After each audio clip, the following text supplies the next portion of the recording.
नमस्कार मित्रांनो, तर आज आपण जाणार आहेत वाड्यामध्ये.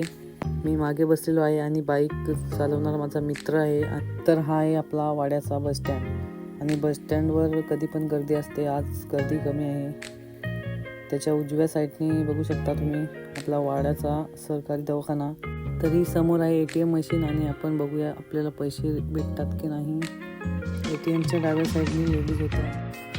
तर आपण पैसे काढून बाहेर आलेलो आहे. पैसे आपल्याला भेटलेले आहेत. तर घरी जातानाच आपल्याला पिझ्झा हायस्कूलजवळ तर बॅनर बघू शकता. नरेंद्र महाराजचा दर्शन, पादुका दर्शन सोहळा होता आणि आम्ही पुढे गेलो तर पब्लिक जास्त होती. गर्दी बघू शकता किती आहे, गर्दी जास्त आहे. त्याच्यामुळे पुढे गेलो आणि बघितलं आम्ही आणि परत आम्ही रिटर्न गेलो आणि पुढे गेल्यावर आम्ही आईस्क्रीम खाले आणि परत निघालो घरच्या रस्त्याला. तर चला जाऊया. तर रस्ता बघू शकता तुम्ही किती खराब आहे. तर आम्ही आता आपल्या स्टॉपवर पोहोचलेलो आहे. राईट साईडने आपला स्टॉप आहे. तर बघू शकता आम्ही वाड्यातून जाऊन आलेलो आहे. तर बाय बाय मित्रांनो.